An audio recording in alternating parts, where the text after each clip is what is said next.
गडचंदूर राजुरा हायवेवरील जबरी चोरी प्रकरण उघडकीस, ड्रायव्हरच निघाला गुन्ह्याचा सूत्रधार, 4 आरोपींना अटक. पोलिसांचा तपास चमकदार कामगिरी.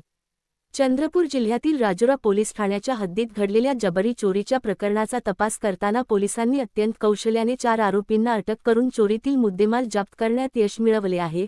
फिर्यादी हंसराज किसनराव दिघाडे, वय 55, रा. तुकुम, चंद्रपूर हे दिनांक 24 सप्टेंबर 2025 रोजी सायंकाळी अंदाजे 9:30 ते 9:50 वाजताच्या सुमारास गडचांदूर येथून मार्केटिंगचे 93,000 रुपये रोख रक्कम घेऊन टाटा इंट्रो वाहनाने राजुरा हायवेने येत असताना हारदोणाजवळ 3 अनोळखी व्यक्तींनी गाडी थांबवून लोखंडी रॉडने धमकावून फिर्यादीकडून रोख रक्कम लुटली आणि पसार झाले. घटनेनंतर फिर्यादीने तत्काळ राजुरा पोलीस ठाण्यात धाव घेऊन तक्रार नोंदवली. पोलिसांनी आरोपींकडून जप्त केलेले पैसे व वाहन पुढील न्यायालयीन प्रक्रियेसाठी जप्त ठेवण्यात आले असून उर्वरित रक्कम व इतर आरोपींविषयीची माहिती मिळवण्यासाठी तपास पुढे सुरू आहे. फिर्यादी हंसराज दिघाडे यांना पोलिसांनी परत केलेली मदत व तत्पर कार्यवाही पाहून नागरिकांनी राजुरा पोलिसांचे कौतुक केले आहे. ही कारवाई चंद्रपूर जिल्हा पोलीस दलाच्या व्यावसायिक क्षमतेचे प्रतीक ठरली आहे आणि भविष्यात अशा प्रकारच्या गुन्ह्यांना आळा बसविण्यासाठी ही घटना महत्त्वाचा धडा ठरेल. राजुरा पोलिसांचे हे यश गुन्हे अन्वेषण विभागाच्या प्रभावी समन्वयाचे फलित मानले जात असून या प्रकरणाने स्थानिक पोलीस दलाच्या कार्यक्षमतेवर पुन्हा एकदा शिक्कामोर्तब केले आहे. फिर्यादीच्या तक्रारीवरून गुन्हा क्रमांक 470/2025 अंतर्गत भादनवी कलम 309(4)126(2)(3)(5) नुसार गुन्हा दाखल करण्यात आला. तपासाची जबाबदारी सहाय्यक पोलीस निरीक्षक साय दीपक ठाकरे यांनी घेतली. त्यांनी अत्यंत बारकाईने तपास सुरू केला असता संशयित म्हणून ड्रायव्हरला चौकशीसाठी ताब्यात घेतले. त्यावेळी ड्रायव्हरनेच गुन्ह्याची कबुली देत आपले 3 मित्र सौरभ देविदास निलेवार, वय 23, जाकीर सादिक शेख, वय 25, अरबाज जाकीर शेख, वय 24 आणि मुजाहिद आवद शेख, वय 26, सर्व राहणार चंद्रपूर यांच्यासोबत मिळून ही जबरी चोरीची योजना आखल्याचे उघड केले.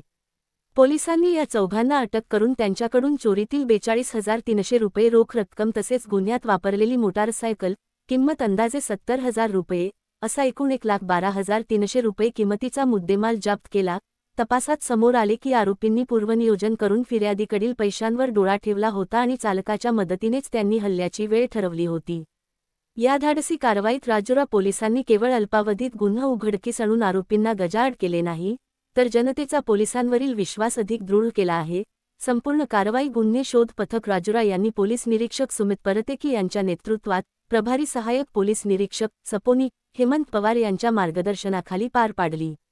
या तपासात पोपनी दीपक ठाकरे यांच्यासोबत पोलीस अंमलदार किशोर तुमराम, विकी निर्वाण, रामेश्वर चाहरे, महेश बोलगोडवार, शफीक शेख, आनंद मोरे, बालाजी यामलवाड, शरद राठोड आणि राजू दुबे यांनी महत्त्वाची भूमिका बजावली. या पथकाने तांत्रिक तपास, सायबर ट्रॅकिंग तसेच गुप्त माहितीच्या आधारे आरोपींचा शोध घेत अल्पावधीत त्यांना ताब्यात घेतले. पोलीस तपासातून हेही स्पष्ट झाले की गुन्ह्यादरम्यान आरोपींनी फिर्यादीच्या वाहनास अडवून लोखंडी रॉडचा वापर करून धमकी दिली व मोठ्या धाडसाने रोख रक्कम हिसकावली. आरोपींनी चोरी केल्यानंतर घटनास्थळावरून पळ काढत पैसे आपापसात वाटून घेतले होते. पोलिसांच्या चौकशीत त्यांनी कबुली दिली असून पुढील तपास न्यायालयीन प्रक्रियेनुसार सुरू आहे. ही कारवाई चंद्रपूर जिल्हा पोलिसांसाठी एक यशस्वी उदाहरण ठरली असून स्थानिक नागरिकांत राजुरा पोलिसांच्या दक्षतेबद्दल समाधान व्यक्त केले जात आहे. ही संपूर्ण घटना पोलिसांच्या सतर्कतेचे आणि तपास कौशल्याचे द्योतक ठरली आहे, जिथे प्राथमिकदृष्ट्या 3 अनोळखी आरोपींचा तपास सुरू झाला आणि अखेरीस चालकच गुन्ह्याचा सूत्रधार असल्याचे समोर आले. अशा प्रकारच्या आर्थिक गुन्ह्यांमध्ये सहसा आंतरिक माहितीच्या आधारे हल्ला होतो आणि या प्रकरणातही तशीच भूमिका असल्याचे निष्पन्न झाले आहे. गुन्ह्याच्या उकलण्यात तांत्रिक तपास, चौकशीतले सूक्ष्म बारकावे आणि पथकातील समन्वयामुळे राजुरा पोलिसांनी केवळ काही दिवसांत गुन्हा सोडवला.